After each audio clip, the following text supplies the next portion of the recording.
Hello students, class 9th, exercise 8.1, question number 9.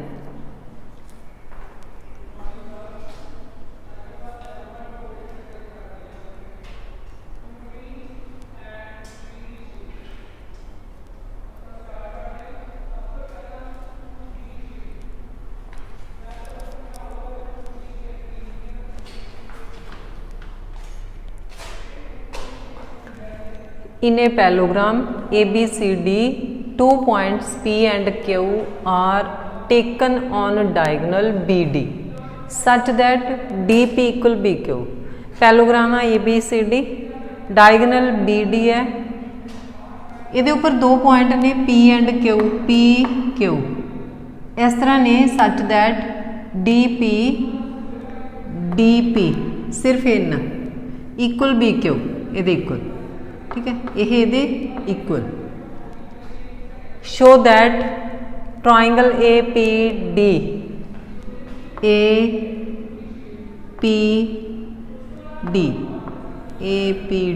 ये वाली triangle congruent CQB ये congruent prove करनी है।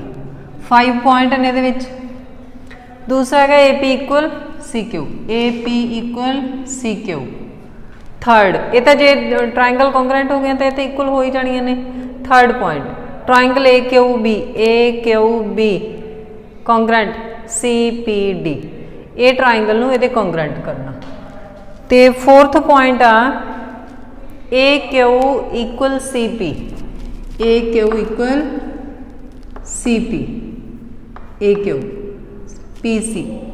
PCCP कोई APCQ इज पैलोग्राम। देखो जो ये साइड इक्वल हो गया, ठीक है, तो ये फिर पैलोग्राम हो जाएगी। तो हुण आप फर्स्ट पॉइंट करना, पहला तो गिवन लिखते हैं।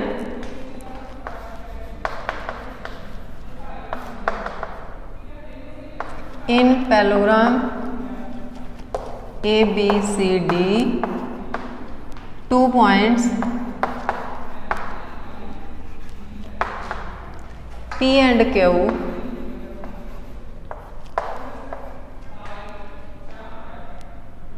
are on diagonal BD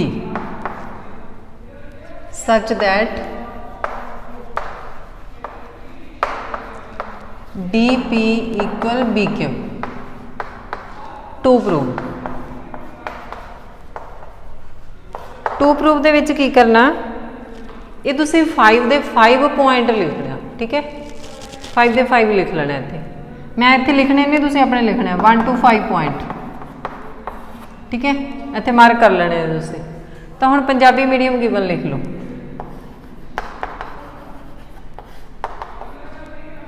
समानांतर चतुर्भुज ABCD विच बिंदु P अते Q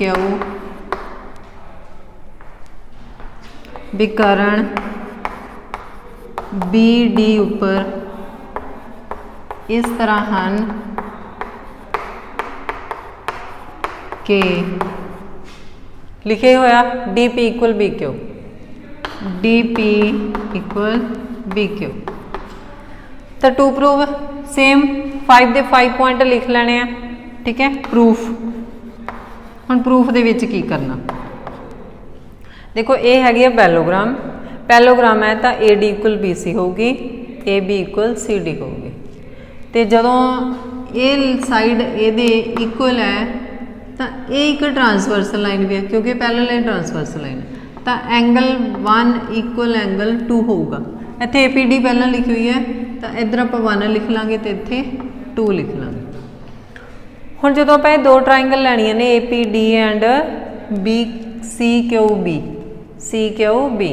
तो इहदे विच एक तो यही इक्वल हो जाऊ 1 इक्वल 2, एक ये साइड इक्वल हो जूगी AD equal BC opposite side of parallelogram. तीसरा ये विच की होगा, ये साइड इक्वल है PD इक्वल BQ। देखो 2 साइड इक्वल ने तो उन्होंने बिटवीन एंगल इक्वल है, ठीक है। So by SAS condition triangle हो गया कॉन्ग्रेंट। तो आप प्रूफ लिखते हैं जी आप ट्राइंगल कॉन्ग्रेंट करनी ने फर्स्ट पॉइंट लिख के in triangle APD and CQB। तो आप फर्स्ट पॉइंट लिखांगे पहला BC इक्वल AD आप इधर लिखना AD equal BC opposite side of parallelogram ABCD दियां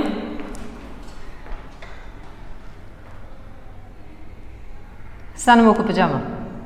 तो पंजाबी मीडियम भी सेम लिखना समानांतर चतुर्भुज ABCD दियां सन्मुख भुजावां। सैकेंड आप लिखांगे angle 1 equal to angle 1 equal to alternative इकंतर कोण। देखो आप पैलोग्राम लिखी हुई है इसलिए इत्थे सीधा इकंतर कोण ही लिख लेना। थर्ड जिहड़ा गिवन है क्वेश्चन DP इक्वल लिखा हुआ है ना DP equal BQ DP equal BQ गिवन। हुण टू साइड इक्वल ने एक एंगल इक्वल है by SAS condition triangle congruent.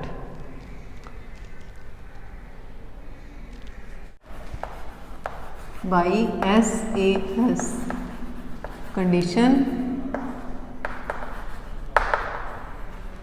Triangle APD congruent triangle CQB hence proved. ये तो हो गया फर्स्ट पॉइंट। हुण लिखना आप सैकेंड पॉइंट आप इतों ही लिखना triangle APD congruent triangle CQB। सो ये लिख देना AP ट्राइंगल दी साइड है इक्वल CQ ट्राइंगल दी साइड है by CPCD AP equal CQ by CPCD। आप लिखना थर्ड पॉइंट है ये वाली ट्राइंगल कॉन्ग्रेंट करनी ने in triangle AQB and triangle CPD AQB CPD। देखो ये भी सेम होगा ये तो हो गया ऑपोजिट साइड ठीक है तो ये साइड गिवन है। हुण ये जो पैलोग्राम दियां साइड्स ने पैरल तो ये वाला एंगल 1 इत्थे 1 2 लिखा हुआ 3 इक्वल 4 ठीक है अल्टरनेटिव एंगल। तो आप लिखते हैं AB equal CD opposite side of parallelogram. तो पंजाबी मीडियम सेम है समानांतर चतुर्भुज दियां सन्मुख भुजावां। Second angle 3 equal angle 4 alternative इकंतर कोण।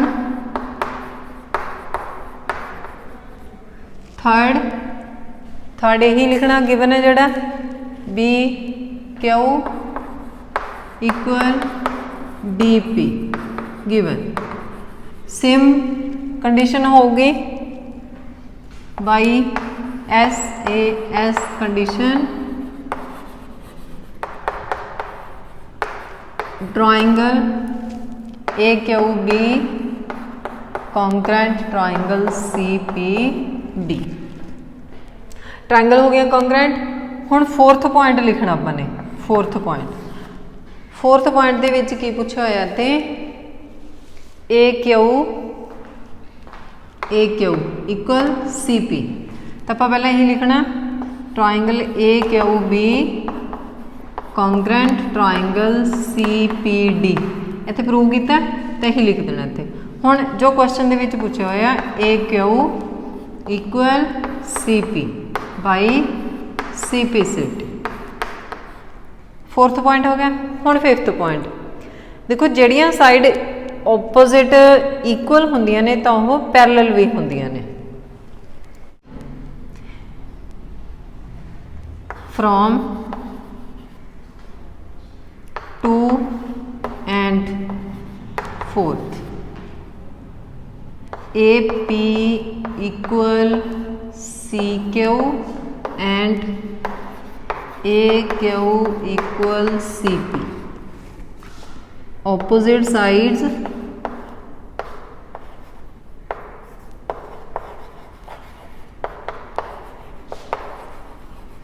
are equal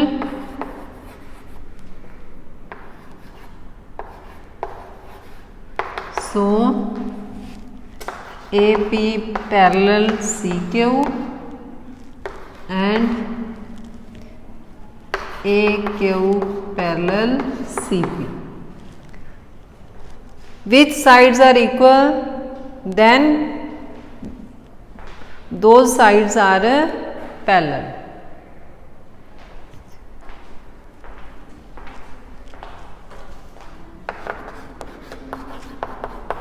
AP CQ is a parallelogram।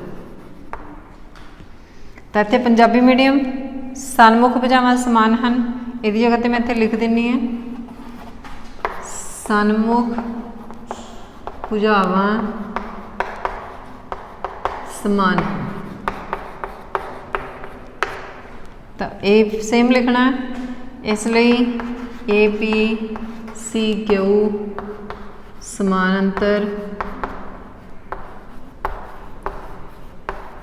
चतुर्भुज है। तो इसी का 9th question. Question number 10, ABCD is a parallelogram. ABCD एक समानांतर चतुर्भुज है। AP and CQ are perpendicular. AP ते CQ ने जिहड़े परपेंडिकुलर ने फ्रॉम A एंड C, एक A तो ते दूसरा C तो।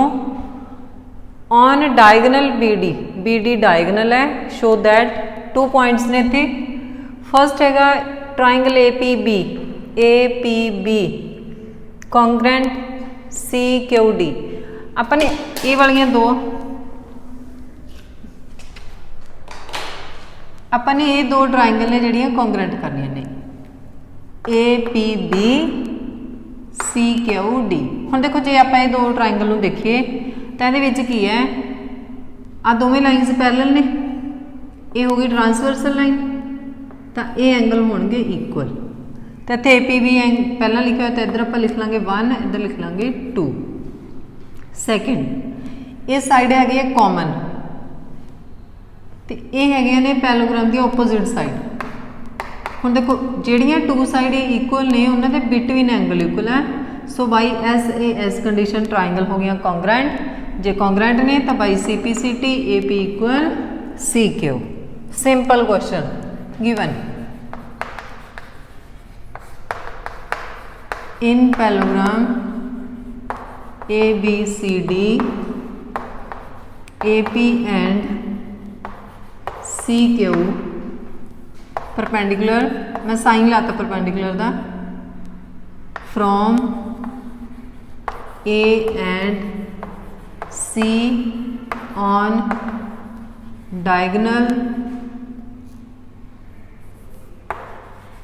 BD। पंजाबी मीडियम समानांतर चतुर्भुज ABCD विच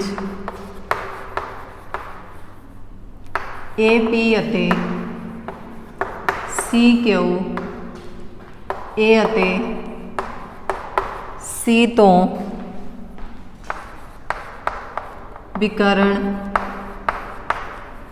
BD उपर शिखर लंब हैं।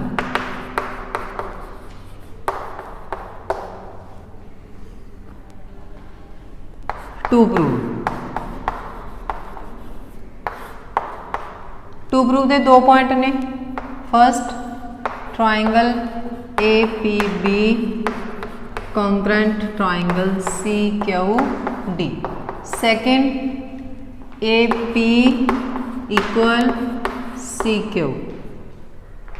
प्रूफ लिखिए, समझा मैं तो दिता है, ठीक है। In triangle A P B and triangle C Q D, तो फर्स्ट पॉइंट लिख दें आप A B equal C D, opposite side of parallelogram, समांतर चतुर्भुज दियां सन्मुख भुजावां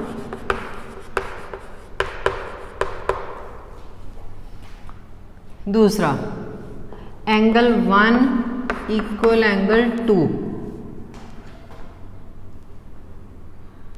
ए B parallel C D, B D is transversal, तो इत्थे लिखना alternative angle,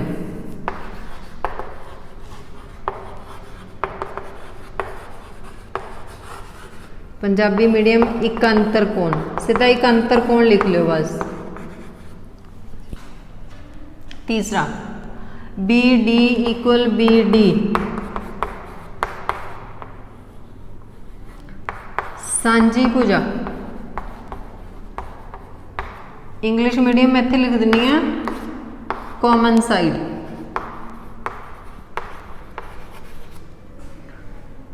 to side equal एक angle, side angle side, by S A S condition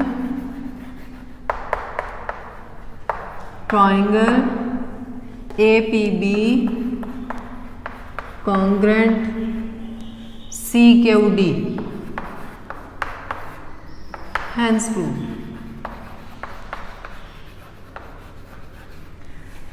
second point triangle A P B congruent triangle C Q D, so A P equal C Q, A P equal C Q by C P C. Punjabi medium S A S नियम अनुसार, ठीक है। तो बाकी सारा मैं लिख ही दिता। ये सीगा 9th ते 10th क्वेश्चन। तो जे तुहानूं ये समझ लग गए तो कमेंट बॉक्स के कमेंट ते लाइक जरूर कर दिया करो। Thank you.